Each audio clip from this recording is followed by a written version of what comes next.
All right, I'll show everybody this. Dad got me this. This is a programmable boost control deal. Works off a map sensor. I've got the map sensor installed behind here with my other map sensor from my MSD. This is the inlet from the turbo, and this just goes to the wastegates, and then this is the bleed off. But yeah, this is super fancy stuff. Dad got a really good deal on this from a fella on the swap meet, and he was going to put it on a black truck, and he said that he never had any intention of putting it on a black truck, so he got it for me, which is super awesome. I can't thank him enough for that. That is just too cool. But yeah, I got it all wired up. Everything's in there. It's got a scramble button. This is going to go to my scramble, so I'll have an override for all the boost. And I've got the burnout, which is what you set your boost pressure to, like when you're doing a burnout. I've got that on a toggle, so I can flip that on and leave that on all the time. And I think hopefully that works, and I can drive around with that boost setting. Yeah, just wiring everything up. I got to tuck all this. Everything's labeled. I got to tuck all that back up under the dash. So excuse the mess, but just trying to get it all fixed. All right, I got all this boost control stuff hooked up. I got the solenoid and stuff out there. Replumb the system, so you got boost pressure to the bottom side of the wastegates, and then you got the controllers going to the top side of the wastegates. Then I've got manifold pressure, well, actually compressor pressure from the turbos hitting the top and the bottom of that. Well, it comes, I'll have to get out there and explain it, but I got everything routed the way I think it needs to be routed, and I'm setting up all this the way I think it needs to be set up. My mat pressure at this elevation says 13.7.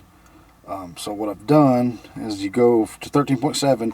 There's no videos on YouTube to show how to do all this, but the instructions say it. So, and it's the same thing with like the time retard box. When the map sensor works for the timing retard, for boost pressure pulse timing, it goes atmospheric pressure, and then you add your boost pressure on top of the atmospheric pressure, because it has to overcome atmospheric pressure to go to 0. So that's what I've done here. I'm going up. I've got it set to be at 10 pounds, and what I've done here is I've armed this right here. You can see it turn on and off. See that just turned off? Turn it back on. This is the burnout switch, and I put the burnout switch on a toggle so that it will control boost all the time. So hopefully that works. May not work, but I think it will, because then it's going to control the boost pressure at that given point all the time, whether you're doing burnout or you're launching it, or you're rolling and roll racing or whatever else. So there's that. So I am going to go up here and test it and see what it does. I also put my spacer back under my carburetor, and I stepped the jetting up in it. I went from 69s. It was cruising really, really good at 69s, but I went up to 71s because when I tested this the first couple times, it would not get more than 4 pounds of boost. And without more than 4 pounds of boost, my power valves aren't opening because they're boost activated power valves.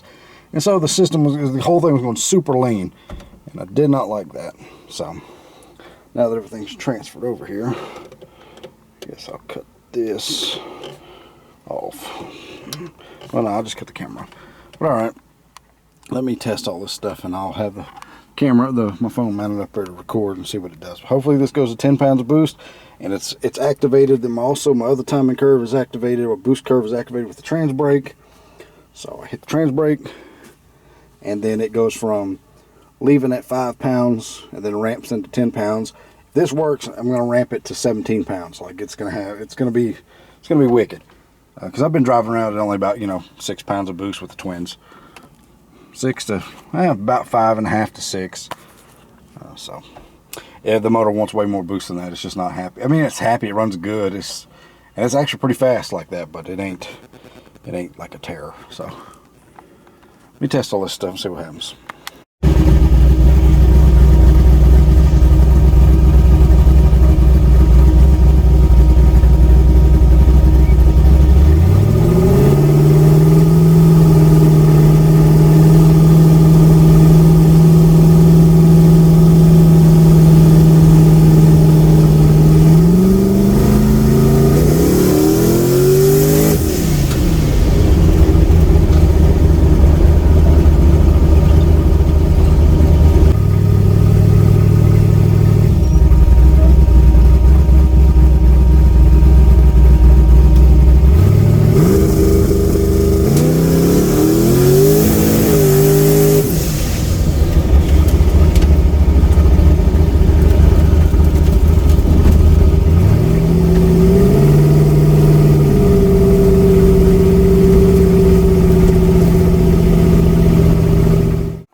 pretty good. My target was about 10 psi, and when I finally got up in high gear, there's just not enough straight road anywhere around here to get this thing up where it needs to be. I think I'm going to throw a little bit more jet in the primary and secondary. Cruise is really, really good, but my AFRs up top were a little... I might restrict the high-speed air bleed. That's probably what I'll do. I got a 28 in it. Might drill one out and go to a like an 18 or a 20. That'll increase the fuel up top and leave everything else the same. Either that, or I could make the boost activator power valves open up just a little bit sooner. Didn't hiccup or sputter or nothing like that. Run good. It's just the AFR is reading a little on the lean side up top, like 12.8, 12.9, which is a little lean for my liking, which is crazy because this thing actually makes more power with a much richer mixture. Like in the 11s, this thing runs really good in the 11s. So I might shoot for 11.2 AFR at wide open throttle, and that way when I go to shady side where the elevation's lower, it'll be leaner. Although I'll probably have to change the jetting when I get there anyway. Because when you hit the jetting here, when you go change elevation, your jetting isn't the same anymore. The jetting's the same, but the atmosphere is different. The elevation is different. Usually the lower you go, the richer they want to be. The higher you go, the leaner they want to be. It's generally one or two jet sizes depending on the elevation change. So I'll try to get it close. What I like to do is I've got vent tube extensions on this to help the signal to the bowls to help with the boost activated power valves. It helps them open earlier. It helps them open sooner and more accurately, if that makes any kind of sense. It helps pressurize the bowl and helps the boost activated power valves open. That works pretty good. And I've got a 100,000 power valve restrictor circuit, which is 0.100. That's a lot of power valve restrictor circuit. That's equivalent to having, like my front and rear jets are both 71s. But with that power valve restrictor circuit being as large as it is, it's kind of equivalent to having like 99s front and rear, I would say, off the top of my head. I can tell you what the area flow is for it and all that kind of stuff, but nobody wants to hear all that mess. But the boost controller is working. She's pretty good, pretty spunky. Yeah, it went to right about here, right about 9 to 10, which is what I was shooting for.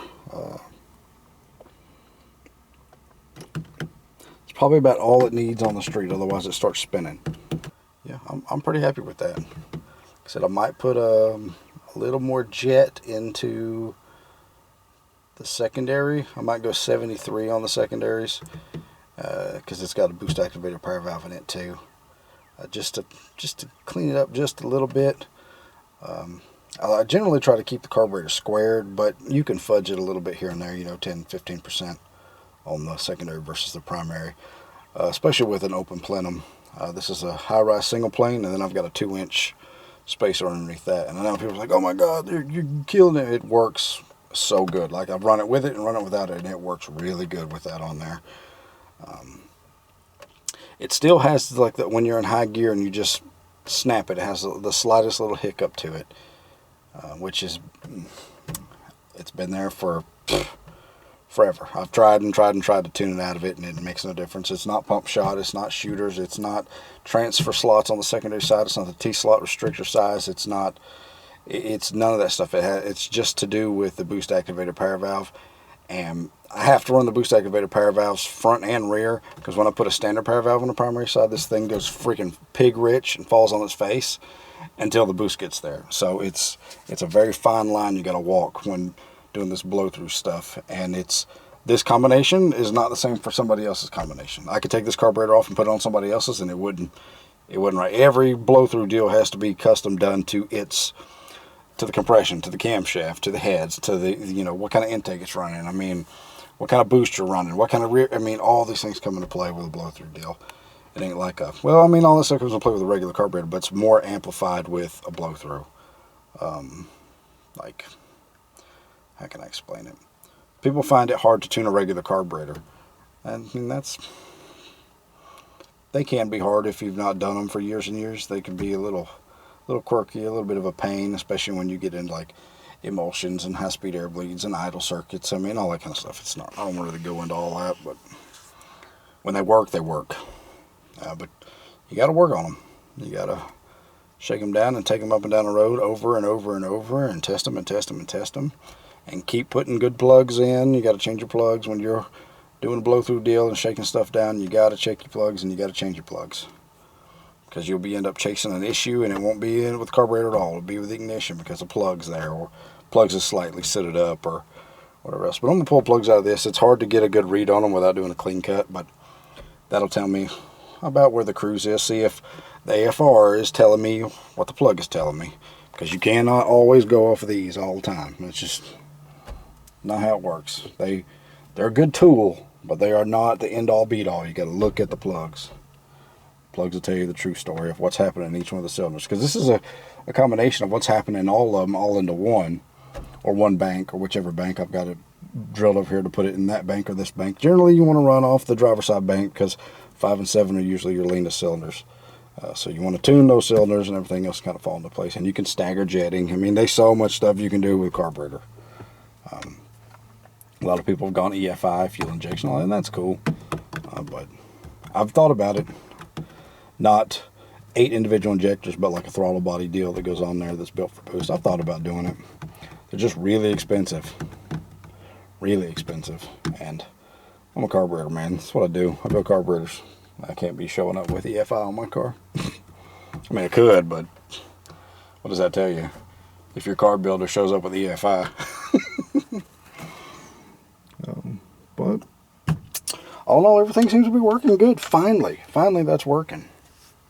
So I'm tickled with that. And the PID numbers, where I was setting it, I put 40 on the P, and I is 0, and then D is 40. And that really seemed to keep it from bouncing and acting erratic.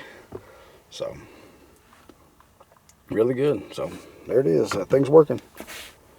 Tickled with it. But I'm going to shut up and do a little bit more tweaking. Like I said, I might go up a little higher on the jet, or adjust the boost activated power valves to come in just a little earlier. I got them set. The front one opens at 1.5 pounds, and the rear one opens at 3.5 pounds. But they may just not be opening enough just yet. I guess I could break into the carburetor and show you all my little tricks and things I do, but then again, I don't want people copying what I'm doing and then it not work for them. Every setup is different. Like, I've built quite a few for people and just shipped them, and they've worked really good. But you never can tell. And with the blow-through deals that I build, I'll put them on this, or I used to put them on the S10 or something, and I would actually put boost through them and make sure they're going to do what they're supposed to do. And, most of the time they work great. They need a little fine-tuning here and there, depending on where they're at and where they're racing. But pretty good. And also I put, I don't know if I can see this. I don't know if I showed anybody. I put a RPM activated switch in here so that I could have a shift light finally. Got her set at 6600, and I've yet to get it that high up in RPM because there's just not enough road anywhere. So definitely need to take her to the track. Take her to the track and see what she'll do. This thing feels as fast, if not faster, than Colton's S10 was. So it ought to be in the 5s. I mean, I don't want to say that and then get down there and run like a 640 or something, but she feels good at 10 pounds. Real good at 10 pounds. Yeah, but I think at 15, we'll probably be in the 5s maybe. Let's see. But not bad for a pile of garbage. I love this old car. Right. Let me review some of this stuff here and make some changes. Never thought in a million years I'd be tuning boost with a laptop and tuning timing curves with laptops and things like that. Pretty wild. I'm gonna look at this and then I'm gonna pull some plugs.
Finally, this thing is perfect.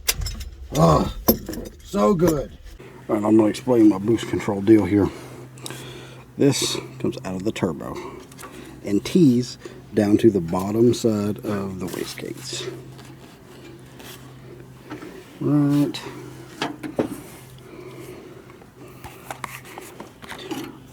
Right there. Goes to the bottom side of the wastegate, not the spring side. So you've got boost pressure going to the bottom of the wastegate. It also comes out and goes into this solenoid. How did that get loose? Oh well. Goes into this solenoid. Then it comes through this solenoid and out of this. And this goes to the top side of the wastegate, the spring side. And what happens, this opens up, relieves pressure, and controls that. It holds pressure on the top or lets pressure off the top. That's what controls the boost. And these lines here go into the box, and then I've got it teed out of the intake manifold in there to the map sensor. The map sensor is what tells all this, when to open, when to close, and everything else. And the map sensor is manifold absolute pressure. That's what it reads. The boost pressure in the manifold or in the intake. That's how you do it. If this was just a manual boost control deal, it would come out of the turbo to a manual boost controller, out of the manual boost controller to the lower side of the wastegate or wastegates.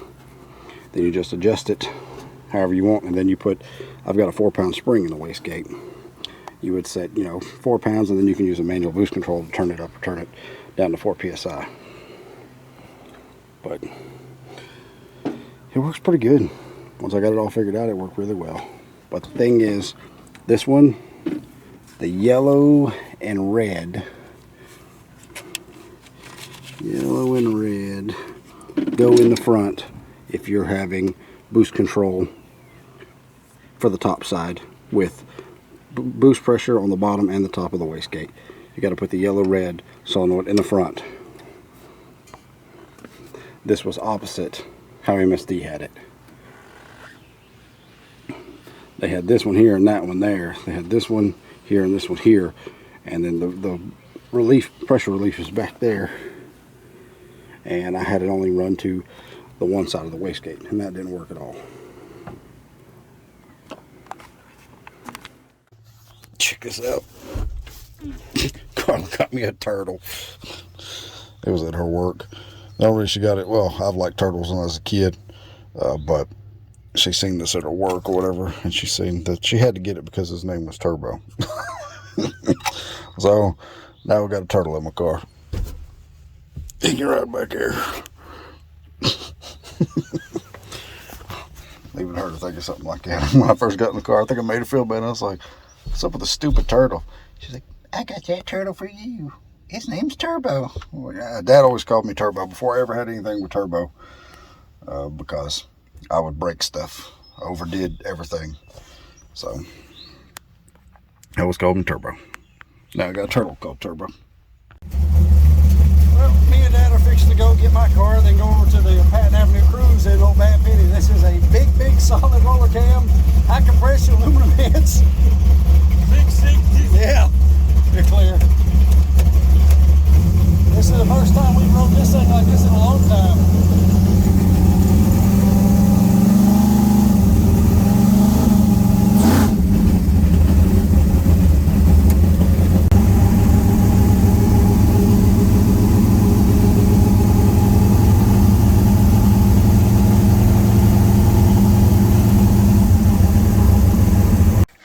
Look at Dad getting the 57 all cleaned up. Oh yeah. Oh BP.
He's gonna park over there.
With Radio Pros, I have no grooves, and I got Radio Pros with no grooves, and they like to do this in the rain.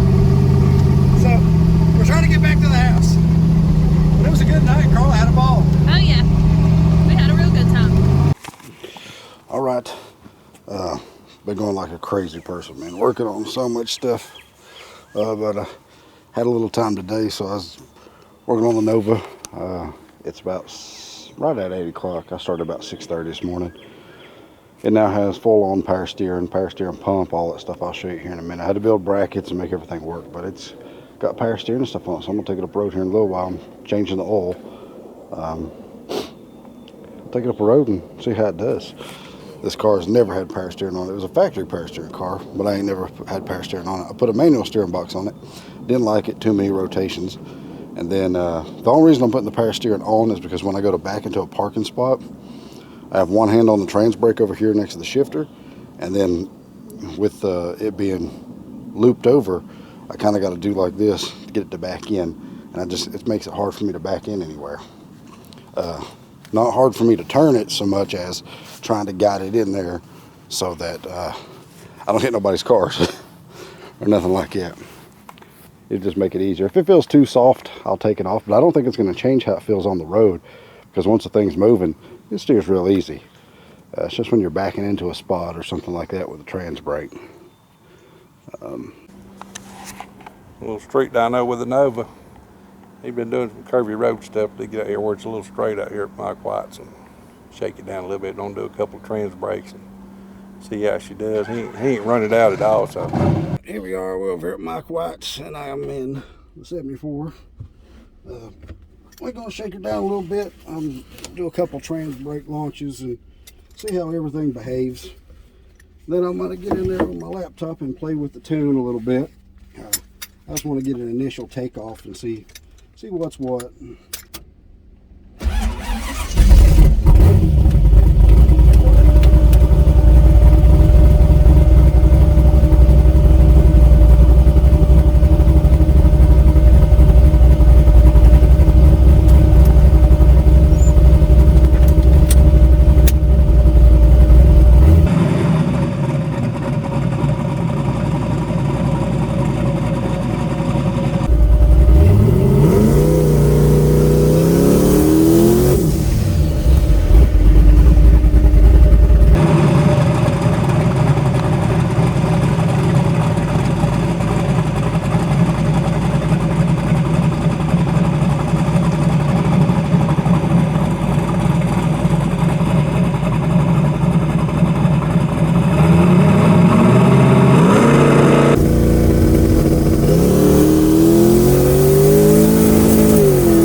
That's the Drag Radial Pros.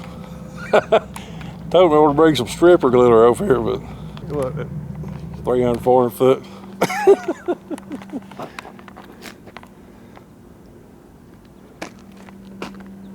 Nice. What the hell was that, though? Heck yeah, that bitch is strong. She got to get to the track for some hookage. Needs to be on the prep track. Hell yeah. That's probably the longest set's been out here in a while. We lost our damn alternator belt on that one. You need some prep. That's what I just talked about on the camera. I was like, he needs some track. Well, I mean, that's radials, and when we go to the track, I'm taking that power steering belt off. I don't like it. It's too easy to steer, ain't it? It's really easy to steer, but I'm not overcorrecting. I'm just barely moving. But Yeah. it's just, the wheel speed gets moving really quick. That's just first gear. Yeah. Like I went for first and just clicking the second, and it just feels like it's wanting to skate away. So I just Well, that's what he was doing. Look how long I'm on. Oh yeah. Spinning hard the whole way. Oh yeah. That's nothing though. It's.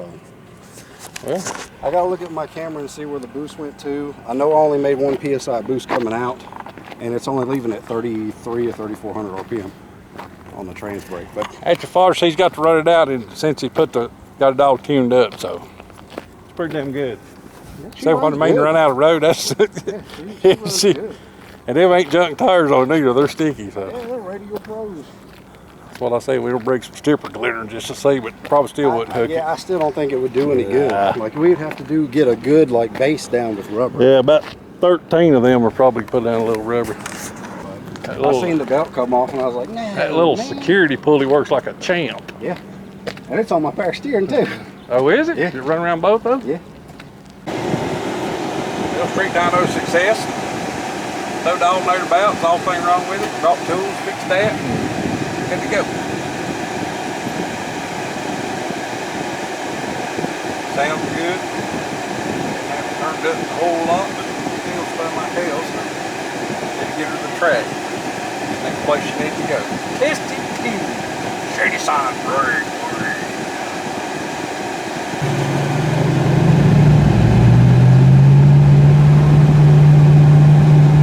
My phone went dead as soon as I stepped out of this thing. I had about half on the way over here, and I got out and it said, "It went dead." But how does that work? As soon as you want to film something, you gotta stay on top of them phones. There goes the head.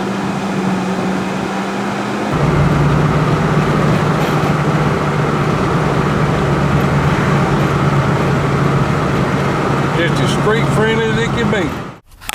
All right, that done pretty good. It was only about 6.5 psi, 6 psi, 6.5 psi. My boost controller deal, when you let go of the trans brake like that, it activates it and it starts putting boost in after 1.5 seconds, but it's only set to go to about 6.5, maybe 7. I've had it as far as about 16 pounds of boost, and it was absolutely ridiculous, the amount of power this thing makes. But like I said, it's 8-to-1 motor, and it can handle a whole lot of boost on 93. But the suspension and stuff in the road just can't handle that, so I keep it really low. It keeps everything really nice and safe. So everything you've seen was just at 6 pounds of boost, pulling 1 degree of timing for every pound of boost, which I could get a little bit more aggressive with the timing, but I don't really see any need to. Everything seems to work really well. But just tooling around on the street, 6-7 pounds of boost is more than enough. That generally keeps it from breaking loose. Like if I flat foot it from a roll or whatever, it keeps it from coming unglued, and it's still got plenty of power. It's just it ain't nowhere near the potential that it could be. But there's just no need for the street, because even with Radial Pros and stuff, these dirty old roads, they just break loose, and I don't see no point in putting the motor through any kind of strain at all. Just put around on the road. But yeah, that all worked pretty good.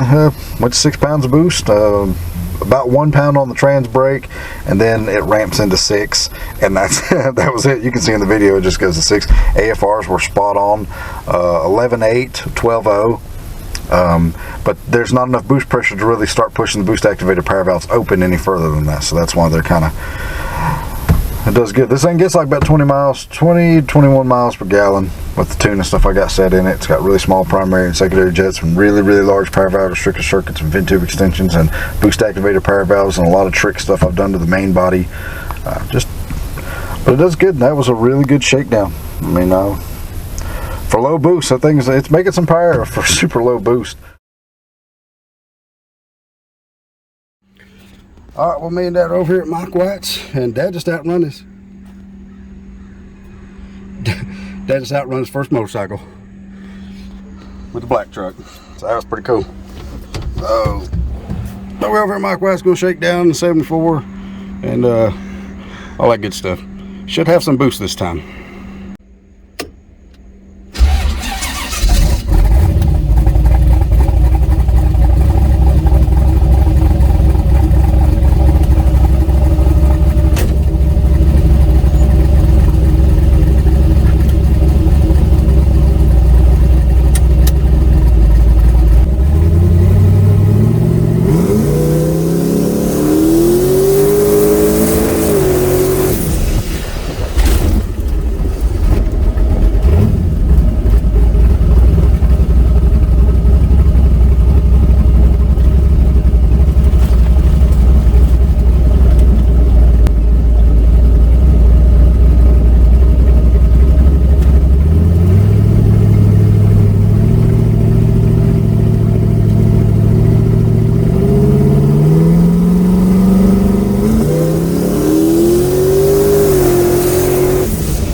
It felt good and come completely unglued. Even Not my bad. extra 340 pounds over here. That'll be for what you get out. Huh?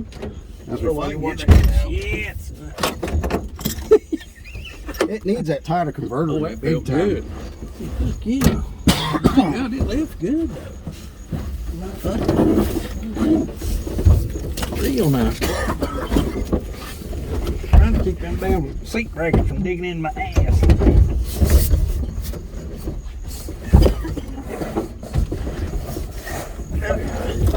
Piece of cake.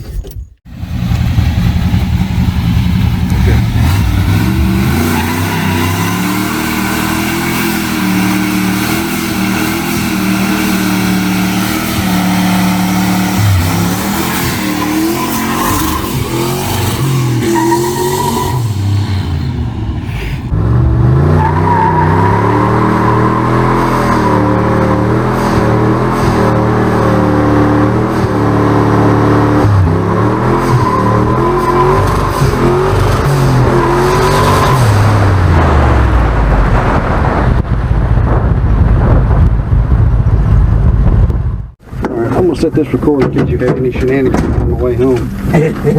All right, let's ease on back and eat some baked beans. I'll be behind you. Hell, it ought to be done until we get back.